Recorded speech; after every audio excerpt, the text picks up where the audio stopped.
All right, we live.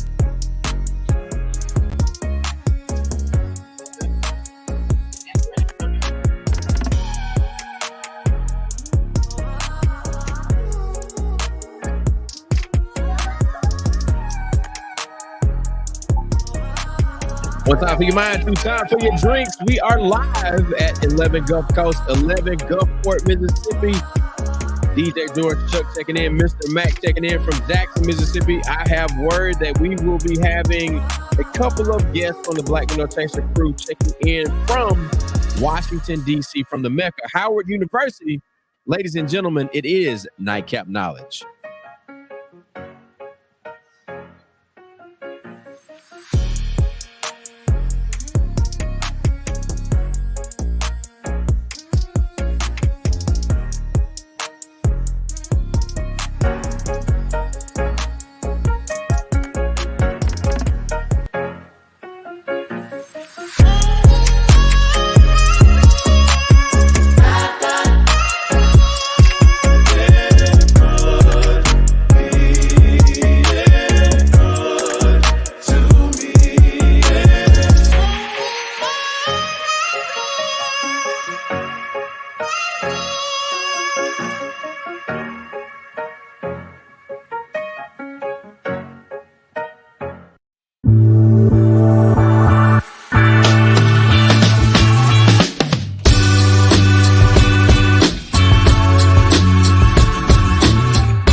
Yes, sir. Yes, sir. Yes, sir.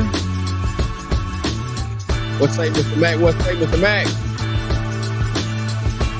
Man, what is the deal, Pickle? What's happening, man? How you doing? Man, we good, man. We got the crew inside, man. And we feel good about today. We got some good work in. I know how things are going on the coast. Things are going great on the coast. We've been having some absolutely outstanding black man conversation here at 11. The newest and the most attractive. As you can see, I'm under the pergola, the light. Oh. I don't have any of my my studio lights. This is all just ambient lighting. Like, really? Look, yeah, man. Yeah. I'm so on the porch of Hemp World. Man, look, you in the White House. Hopefully, we're gonna have Kamala in the White House. There it is. There it is. I see you. You got your My Voter sticker. You got it. I see you. I voted. Yeah. I voted. Yeah, man. So let's do this. Go ahead and do that mental health minute. We got Cirillo and CJ waiting to come in. Cirillo is on the ground in DC at Howard University, and then CJ just made it back from voting in Jackson by way of his flight to New Orleans, by way of his flight from Philly. So we got to get some updates from both of these brothers, and let's get that mental health minute in. Hey, man, the mental health minute for Monday was responsibility, right? As a person that's 18 years old and older that have that voting right, you have a responsibility to help choose the proper leadership that we need that meets our interests, that help move our country, our state, our county, and our city and our families forward. So your responsibility is to make the choices that are needed for your family and your friends by make sure that you do your due diligence and educate yourself. But it's responsibility. We have responsibility for each other. So we want to make sure that people understand that, and voting just happened to be one of those ways you can exercise that responsibility. So I hope everybody got a chance to do that today. And that's hey, right, man, we're going to sit back and we're going to, if you've done what you needed to do, regardless of how things turn out, you can say you done your part. That's right, man. Look, at the end of the day, there's still work to be done. Locally, Mhm. in your municipality, there are things for you to do every day. So Right. the federal is the that's kind of like the end of the line type of situation. And we've actually got some brothers that have been in these quote unquote battleground states, right? Hmm. The Black Men No Chaser team has been on the move for the past 3 weeks. So look, let's give them some applause. And we're gonna bring CJ and Rillo to the stage right here. Hmm. Brothers, welcome to Nightcap Knowledge, man. What's up, brother? What's up? What's up? Hey man, what's good? What's good? What's good, y'all? Always from Washington D.C. right here at the VP Harris election night headquarters, right on the Mecca, Howard University, man. So the energy here is crazy. It's electric. We right now in the press ride with Black Notation front and center. It's funny because I'm actually sitting down, but like what you don't see behind me is mad people sitting on the ground, just waiting for the vice president to come out here to address Yeah. the crowd. So it's been a lot of music, it's been a lot of chanting, it's a lot of oohs and ahs, and a lot of people reacting to what we know right now is early exit polls happening around the country. So as each state is being called, just now we heard Louisiana gave 8 more electoral votes to Donald Trump. Obviously, still very, very early on in battleground states like Pennsylvania, North Carolina, Michigan, Wisconsin. We are seeing some prizes that in the early going that more or less I would say is favoring Trump right now. But again, don't want to get too excited or too down by anything. Spirits are still high here on the ground on Howard's campus, but just wanted to give the update as we move through the night here at election night 2024. Well, look, Cirillo, we appreciate that update, man. And we can tell that there are a bunch of people that have gathered at an HBCU, the alma mater of VP Harris, and are looking forward to some great news. So, CJ, look, we got to get you to jump in. We know that Cirillo's still on the ground.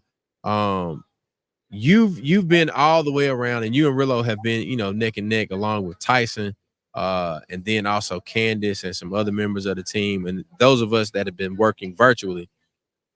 Doc, can you give us an idea of what the last 3 weeks has felt like for you? And then we're gonna go to Mac at Hemp World to get some idea of what it feels like in Jackson right now. Absolutely, man. Well, it's been exhilarating. It's been a whirlwind for sure. I think that's the one way to truly describe the experience of bouncing around the country from Philly to Detroit, down to North Carolina, up to Chicago, to DC, back up to Philly, and literally talking to black men all across the country throughout that process for the last 3 weeks nonstop. It's been eye-opening to say the least. We learned a lot of things. And I think one of the things that we really learned is that there's a lot louder uh, voice digitally as it relates to the non-support of Kamala Harris by black men than it was in the communities that we actually were able to walk into and go into, where we could speak to black men directly about uh, their concerns, the things that they hoped for, the things that they desired to uh, see as far as outcome uh, is concerned. And what we found is that a great many of the black men that we talked to, at the front of mind, some of the issues that really matter to them were things like the funding of public education, women's reproductive rights, which was top of mind for a great many men in a bit of a surprising way when asked about it. That we actually even have video of black men responding to that. Also, top of mind was gun control. Gun control was an issue that they want to address, as well as small business funding and creating opportunities, housing, and healthcare. These really rounded out the top of mind issues that black men expressed to us as the issues that they really wanted spoken to by a candidate and they felt confident that this was something that Harris was attempting to do. Um, and this was resonating. This was the resounding energy that we got from Philly to Detroit to Raleigh and Greensboro. So, yeah, man, it's exciting time. Really, really, really, really exhausted. But ain't no way in the world I can fall asleep. Last time I fell asleep, Gore was the president. I woke up, Trump, Bush was the president. So I'll be Yeah, damned if I'm going to don't fall sleep tonight, asleep. bro. Yeah, don't fall No, asleep yeah, this time. Man, no sleep, bro. I hope you don't fall asleep like you did in Philly. Man, hell no, I'm woke, That- baby. hey, hey, hey, CJ said, I'm about to go take a quick nap. Yeah, right. That boy Man, was boy, swamp. when we tell you we was burning the midnight oil, man, bruh, do we? So look, you mentioned CJ and Cirillo. I know that you were on site. I want to bring into the conversation the brother that he was like, man, you know, like the STEMI, it helped me out. That STEMI. The STEMI got me my camera I'm shooting with, right? But by the end of that conversation, the brother Freddie was like, yeah, that voting for this particular candidate, Trump, that ain't gonna be good for everybody. How was it for you all to hear real time just the conversation that you were able to have with a person that was, you know, basically committed to voting for Donald Trump, and through conversation you guys were able to just shed light and allow him to come to another level of understanding as it relates to his choice for presidential candidates?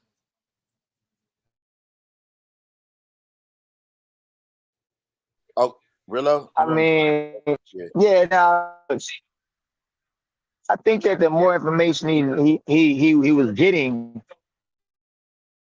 at the time, right? I think it went from being an information deficit to information gain, which then was a realization that hey, the most logical vote was VP Harris. But even still, I think he was still on the fence about whether or not our candidate was for him or his community, right? I don't know. I think he knew that, and he felt that after we talked to him that Trump was not the right pick. In his words, it was treacherous for everybody, right? And not just people in Philly, but across this country. But I don't know, and I'm hoping that the brother felt ignited enough by that conversation to not only vote himself, but to encourage others to vote, knowing that he knew in that moment that a country led by Trump would be treacherous again for everyone. Yeah, man, I think the action of what you all did is more of what we need. You had a conversation, and the conversation happened on camera, so I know that it wasn't a heated conversation. It was a conversation about, you know, asking questions and digging deeper to allow for personal and collective discovery. Mac, I want to bring you into the conversation and talk to you about some of the people that Mississippi Move has been able to transport to the polls.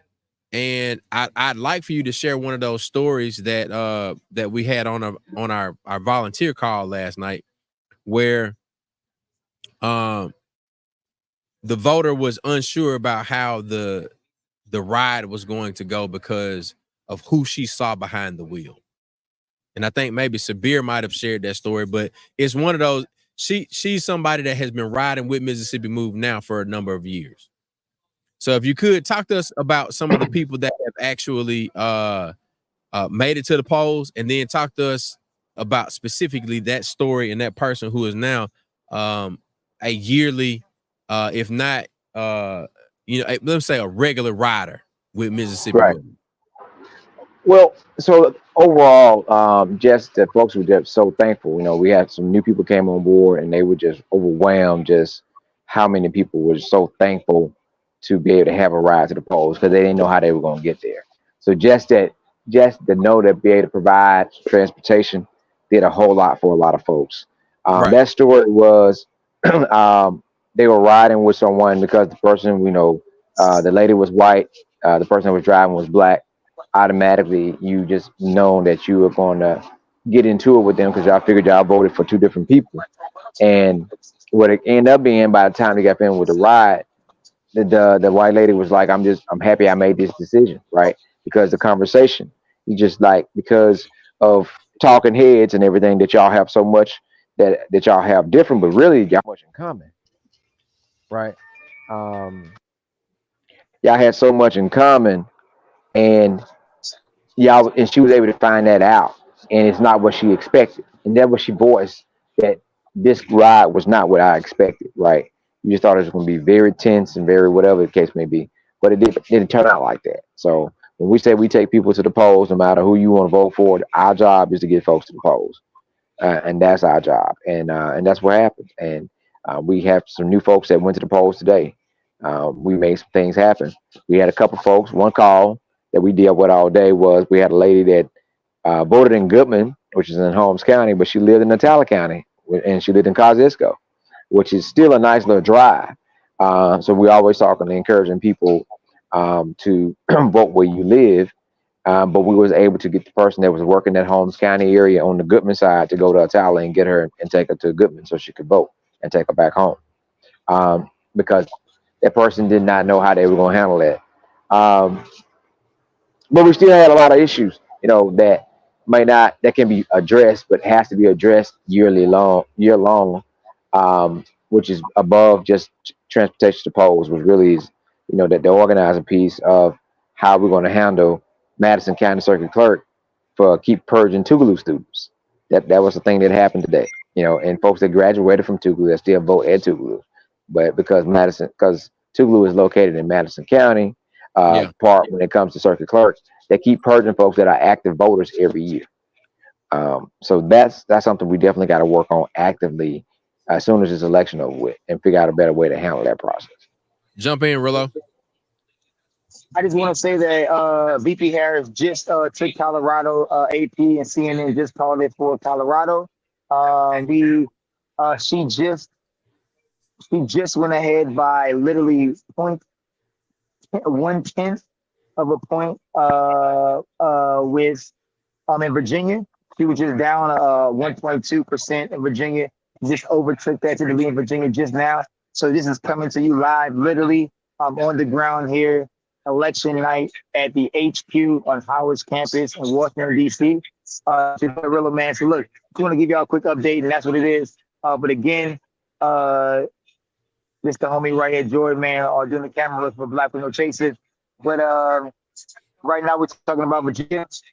Is 49.1% to 49.0% Harris up by the slimmest of margin, literally by the skin of her teeth. And so we're gonna keep checking in throughout the night. But literally, y'all, she's down by 83 electoral votes. We still have the entire West Coast to go. She's up in New Mexico. She's up in Michigan. She's up in Pennsylvania. She's up in Wisconsin. So a lot of brown states she's up in. Still early to call. Georgia, she's down by 200 and some odd thousand votes in Georgia. We still got big counties like Gwinnett County, Fulton County, Clayton County, all this still be counted. I want to mention there's about 79% of the vote reporting in Georgia right now.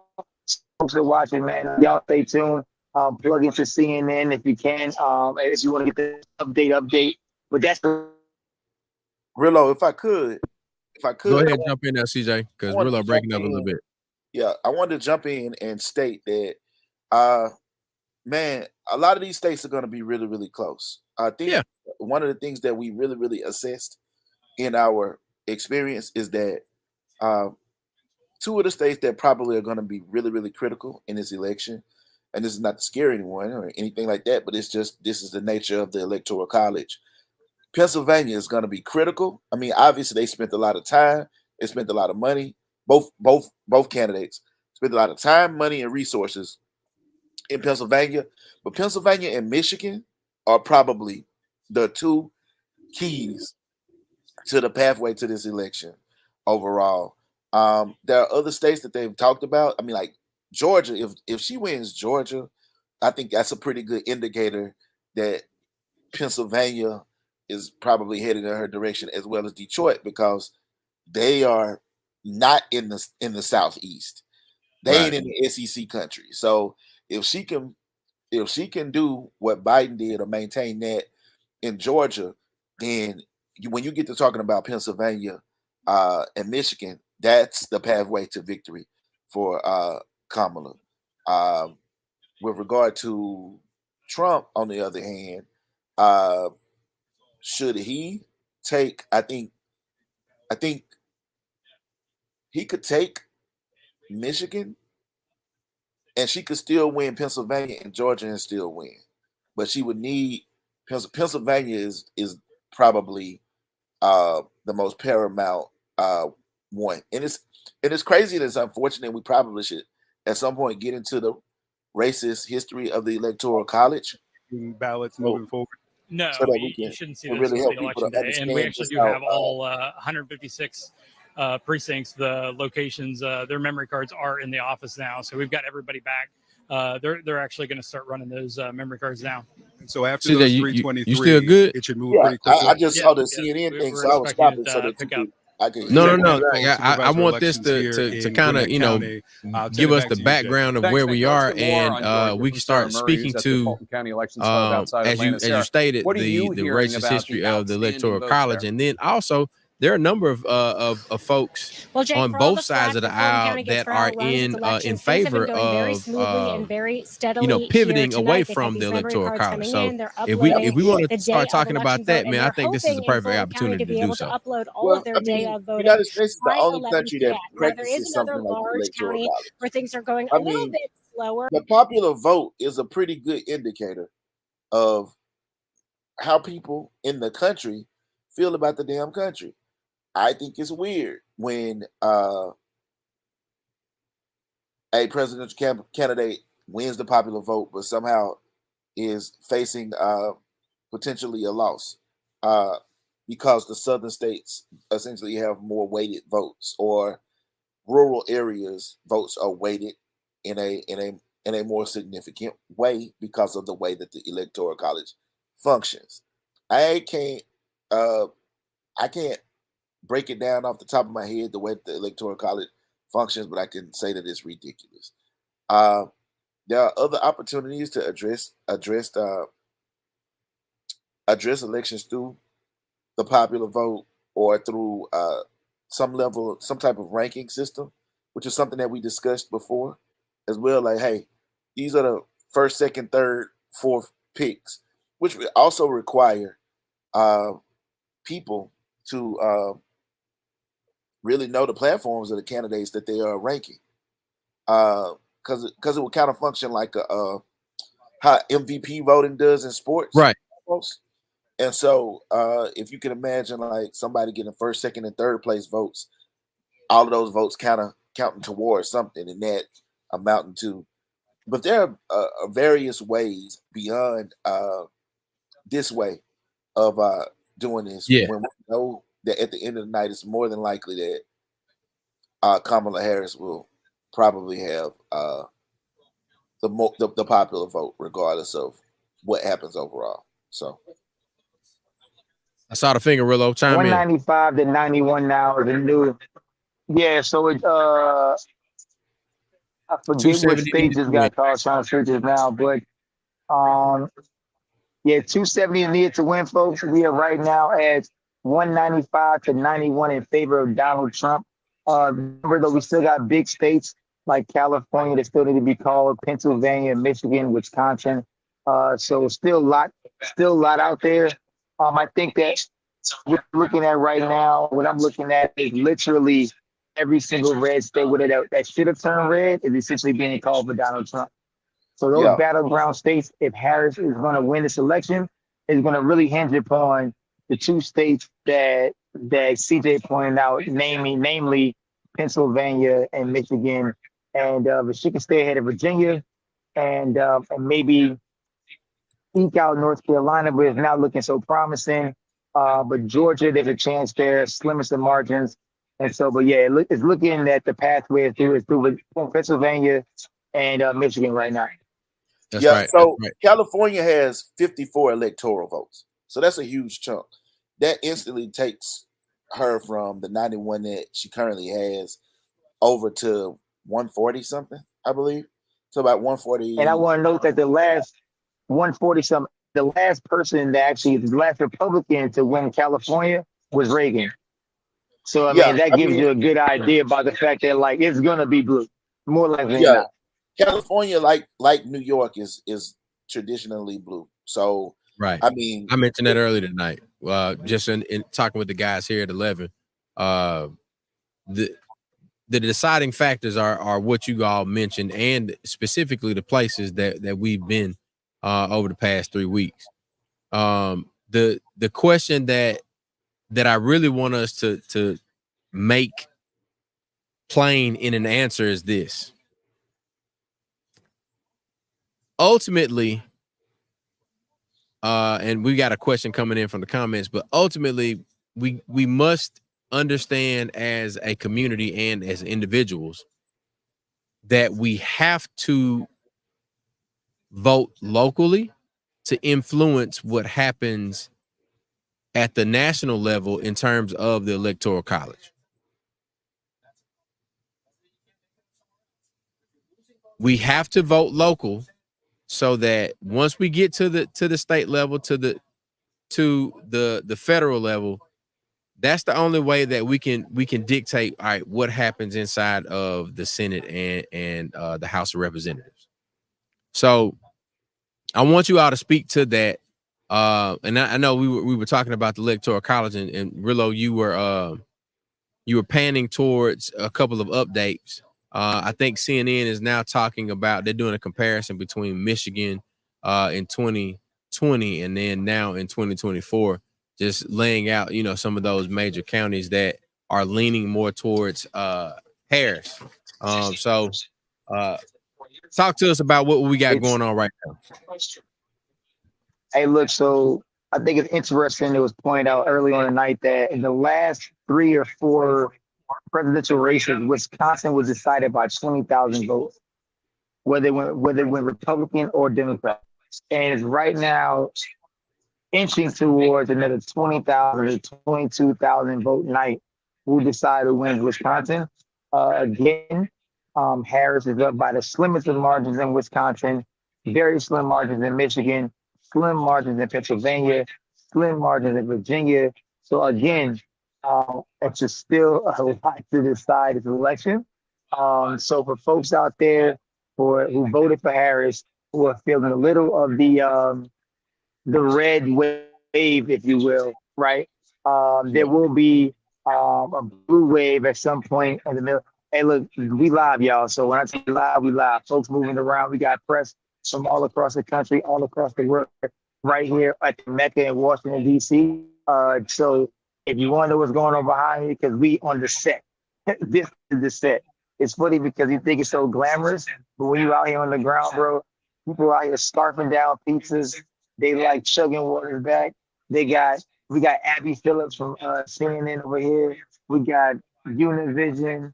We got we got Howard students over here to my left.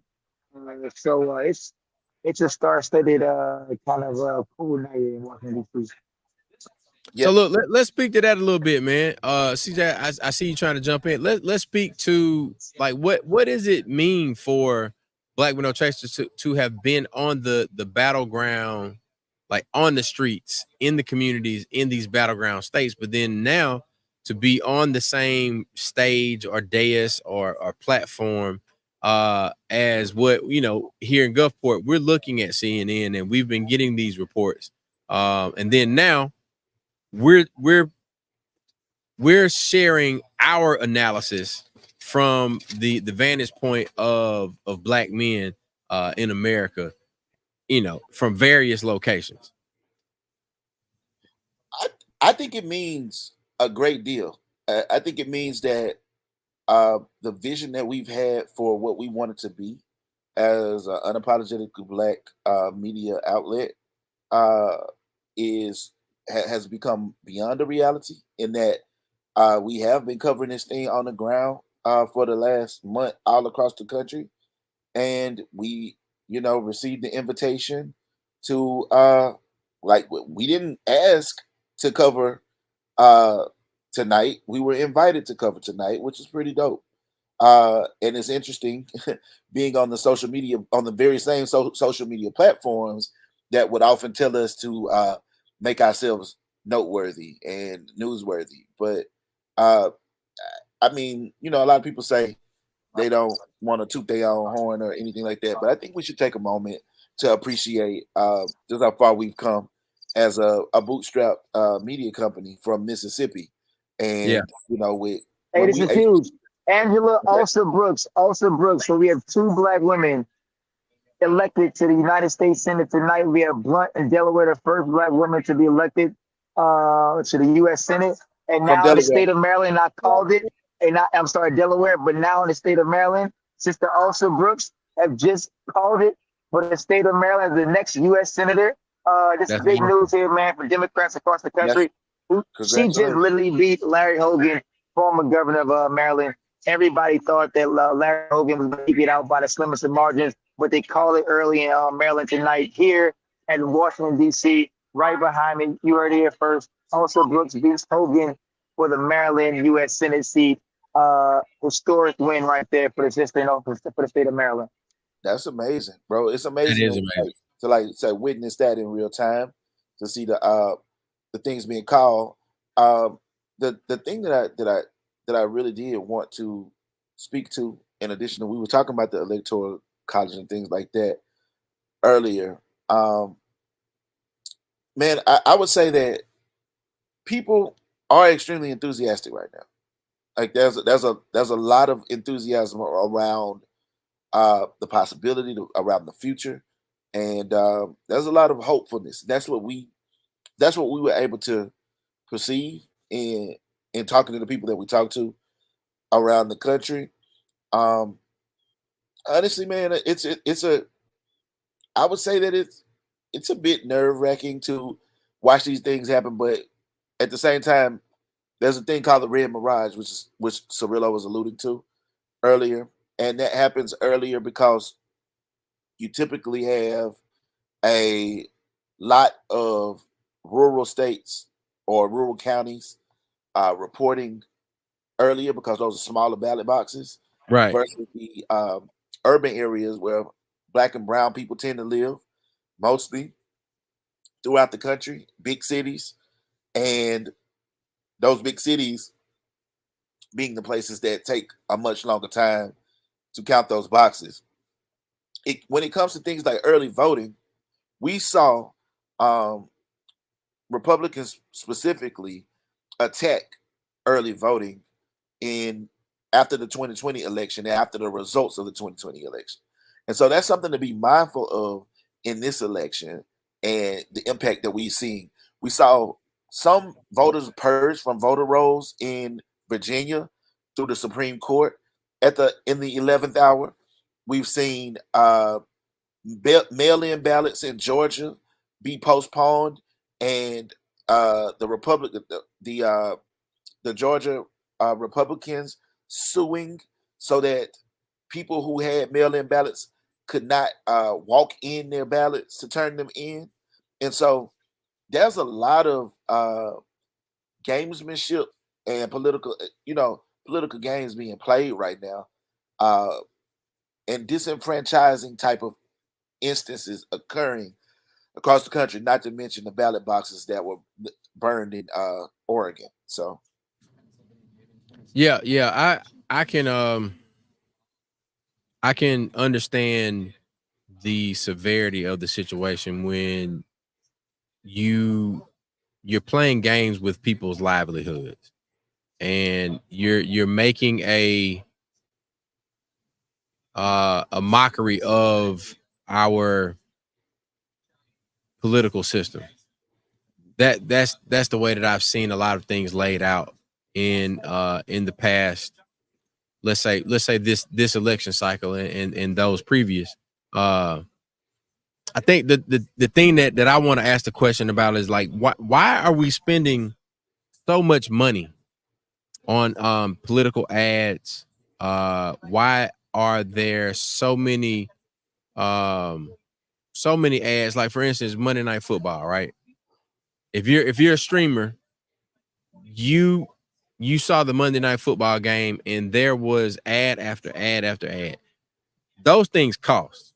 Right. Now, imagine if we invested some of that money that was spent on political, and I don't think I saw one Harris ad.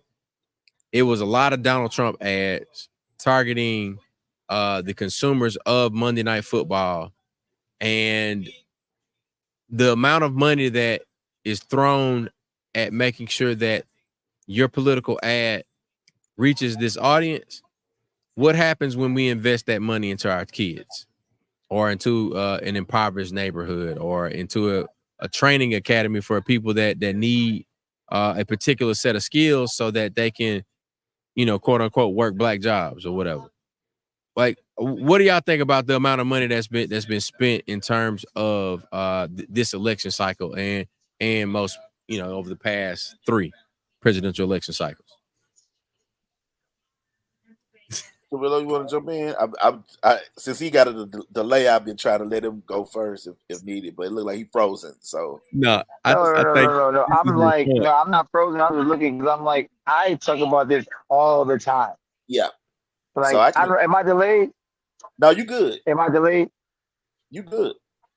Oh yeah, I talk about this all the time. Like, we have to get this money. Am I delayed now? Y'all laughing? Y'all, I'm delayed now. No, I don't know, man. I'm not feeling confident, man. Chuck over there laughing. You over there skipping. Bro, You I over there swear, black. man, you was good. You probably about 2 seconds behind. Okay, okay.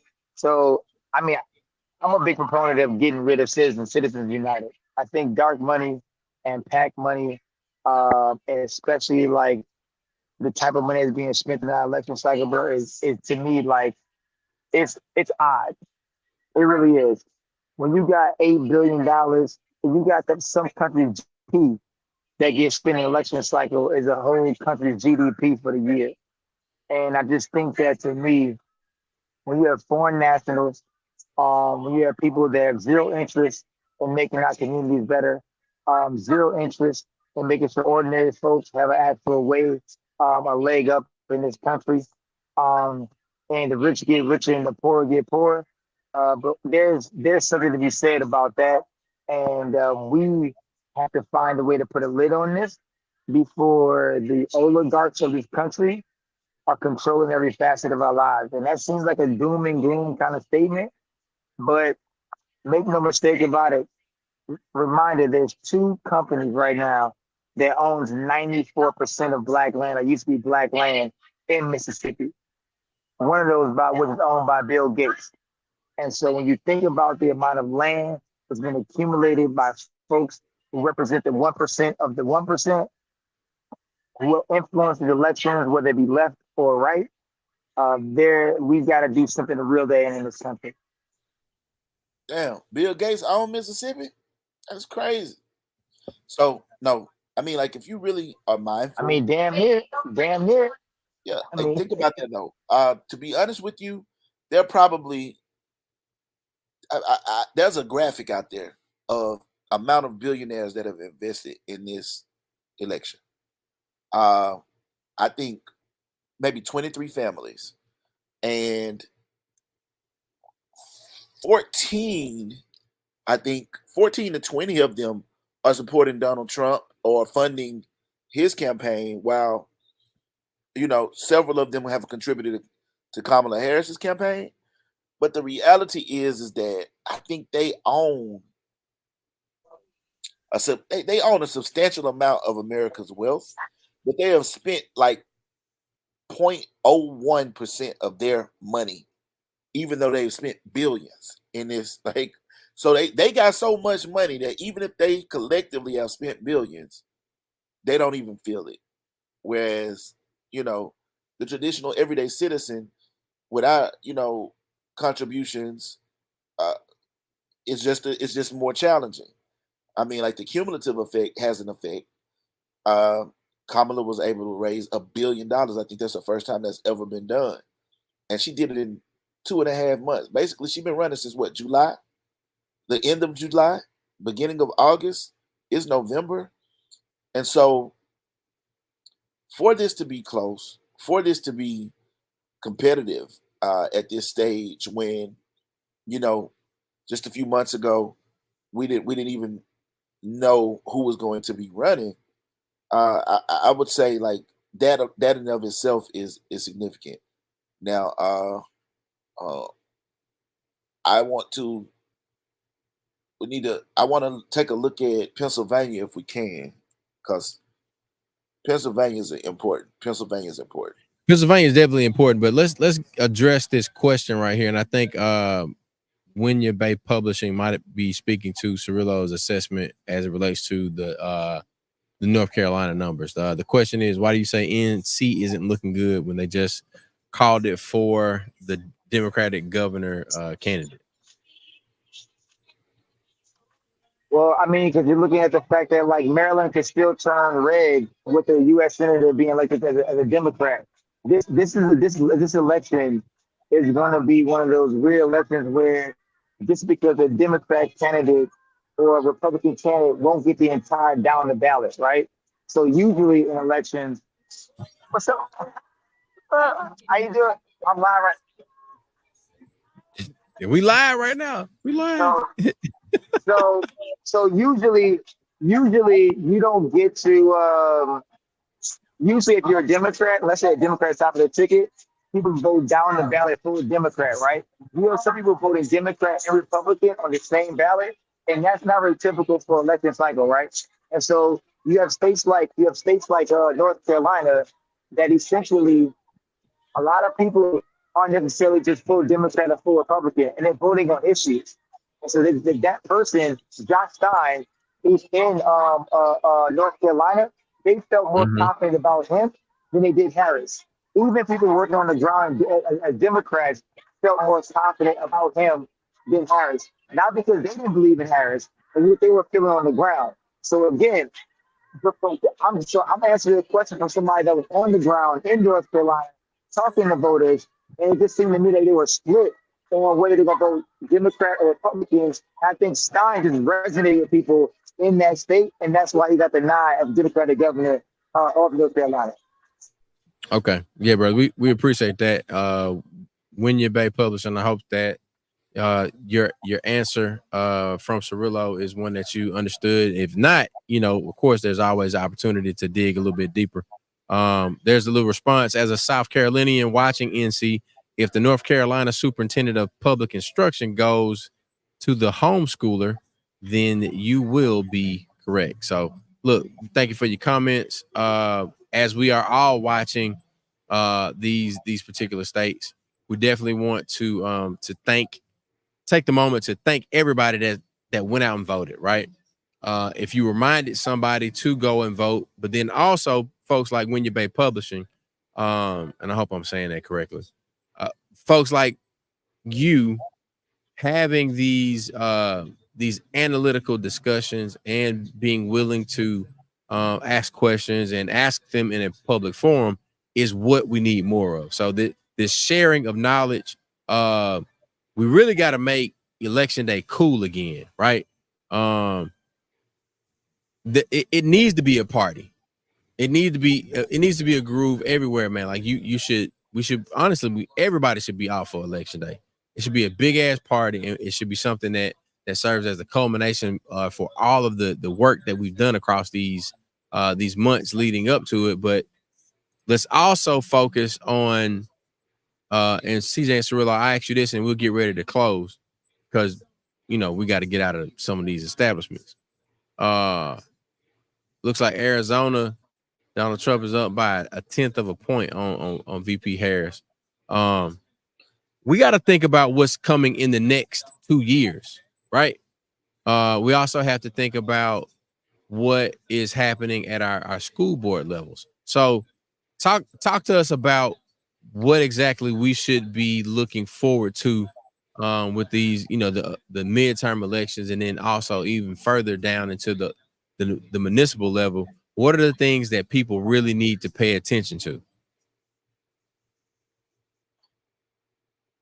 So, I mean, to be honest with you, you need to pay attention to every election, every opportunity that you have to cast a ballot, whether it's local or whether it's statewide or whether it's a federal election. All of these elections are important because these people make decisions that impact our lives directly. And locally, these are the people that you can actually reach, touch, see, uh, maybe even have an actual conversation with when it comes to the school board, if they're going to be dealing with making decisions that affect your kids or the kids in your community, uh, dealing with the uh, dealing with the public commissioner's office, for example. These are the people that are addressing the issues when you got a utilities issue, uh, when your cable company is acting up. Uh, those are things that Tyson said. Trump's tax cuts expiring at the end of 2025 is something that you should be looking forward to. Uh, I would say that there's a number of things. There will be senator races. There will be gubernatorial races. Uh, there will be mayoral races as well. Uh, but beyond just the executive positions, there'll be opportunities to make decisions on your district attorney's office, on your district, on your judges. Well, Judges, yeah. depending on what type of judges, but here in Mississippi, you vote for your Supreme Court judges and your Court of Appeals. So you you vote for your judicial branch Yeah. here, other than those who are appointed to positions. But the opportunities are there to have a direct say in how um, things happen in whatever community you are in whatever state you're in, or uh, but it's something that we should actively be engaged in. And I don't mean that in a preachy way. I mean that in a strategic way. I mean that in a strategic way, and I think it's important for us to begin to really focus on talking about it from a strategic standpoint. I look at voting as a tool, and if we try to get free by any means necessary, then I see voting as one of those means, and us utilizing every opportunity we have to fight with it, to fight back with it. And so that's what we're seeing now. And so now we're just watching this. I'm watching and trying to see what's happening in the different counties in Pennsylvania. So yeah, you on mute, Chuck. Thought I clicked it. Rillo, you had some hand claps going over there. Tell us what you were celebrating, and then we're gonna get ready to roll up out of here. Oh yeah, now once again, man, newly elected. I just want to say that Tim Brooks from Maryland, first black, first woman, first black person elected to the United States Senate from Maryland.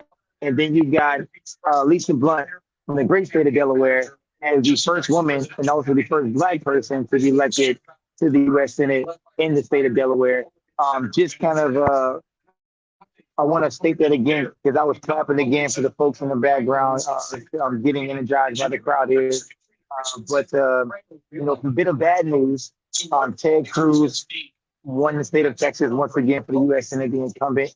So he'll be spending another 6 years in the Senate, tearing down this damn democracy. He beat defeated Colin Allred from the state of Texas.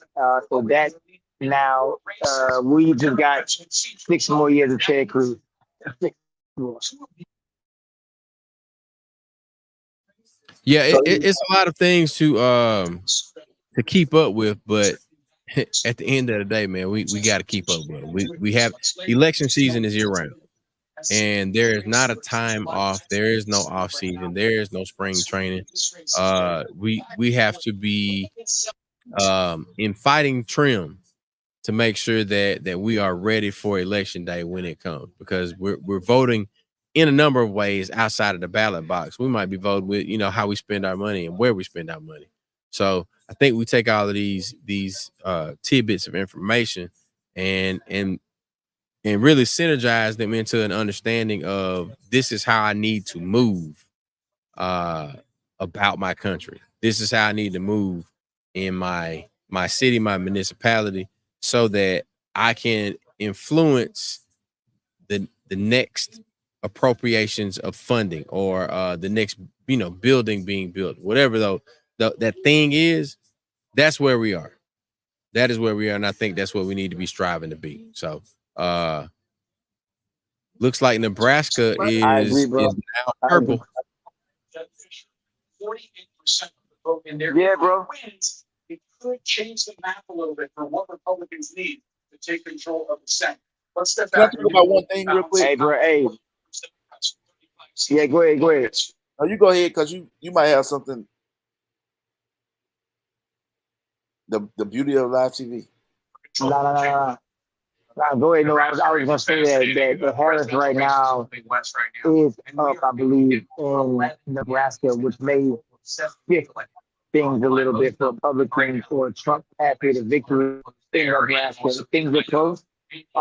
And so y'all stay soon, man. Get the popcorn ready. Wow, that would be interesting. Did Trump win Virginia last time, or did Biden carry Virginia last time? Do you recall? You on mute, below. Virginia.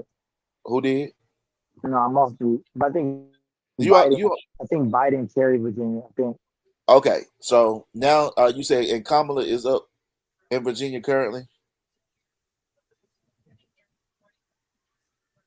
Yes, but by like a tenth of a point. Small margin. Okay.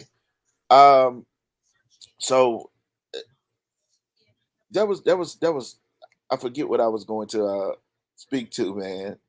That was something that was important. I'm gonna have to try to get back on it. Well, look, I'll say this, man, and we are watching. We are very attentive to how things are shaping up and how things are rolling out. Cirillo's on the ground. Please follow all of our social media platforms so that you can get immediate updates straight from someone that cares about the community the way that you care about community. That's number one. Number two, shout out to all of the poll workers that maybe took out from their part-time job, their full-time job, or their career. All of the people that passed out signs, that put stakes in the signs, all of these things, man, is a part of the election cycle. And I would like to say, thank you brothers for being on the ground and having those conversations with men and women from all of these respective states and allowing their voices to be amplified from the platform that we've built collectively. So I'm saying thank you to everybody that talked to the homies. I'm saying thank you to the folks that helped us get to the moment when we had the opportunity to cast our ballot today. So it is a thing that deserves to be celebrated for folks that work hard and invest their off days into making our democracy work. So I'll end there and allow y'all to do some closing statements. Well, bro, thank you. That's much appreciated, as is your contribution and the collective contribution of the overall team in being able to execute under really, really high pressure during this election season. This is the first time. I mean, it's not the first time that Black with No Chaser has covered a presidential election. We had the good fortune of being able to cover the 2020 election. However, this is the first time that we've covered it at this level, and I think that we've risen to the occasion each time. And as opportunities present themselves, we grow along with those. And so, thank you to those who have been following us since 2017 when we had our inception to this moment. It's a phenomenal feeling to be sitting here with you all right now, covering this, seeing Cirillo in the background, literally in the very same place, sitting next to CNN, literally reporting the news as we analyze it in real time for people. So that's dope, and I do want to like take a moment to like really give perspective to that and to appreciate that. But in addition to that, I just want to say, look, I think we've worked really hard, and no matter what the outcome is, even though I do give a damn what the outcome is, uh, I know that we are in a good place, and we're gonna have some work to do to hold either candidate accountable and hold all candidates at all levels accountable, uh, and to make sure that we are thinking black and living black unapologetically and inspiring our communities to do the same. So That's it. Rillo, jump in, man. Close us out.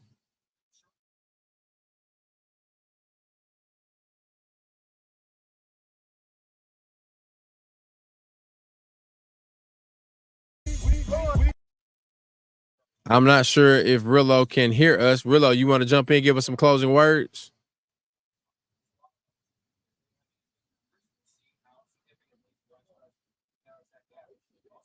All right, look, copy that, man. Look, it is an outstanding day to be in the type of moment that we're in right now.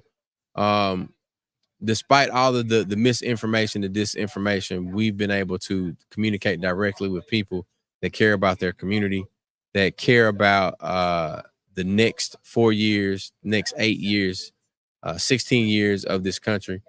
And ultimately, the thing that the people that look like me and live close to me we need that money. So we're going to get to where the money resides. Thank y'all for tuning in. Don't stop watching now. Don't stop watching now. CNN, the election results are rolling in. The next is supposed to close in 3 minutes. See y'all in the comments, man. Meet me in the comments. Black Window Chaser, Instagram, Facebook, and YouTube. Make sure you like, subscribe, and share. We'll see y'all next week. Nightcap Knowledge every Tuesday night, 9 p.m. Black Window Chaser TV on YouTube. Black Window Chaser everywhere. You find us, you search us, you'll see us. Appreciate y'all. Peace.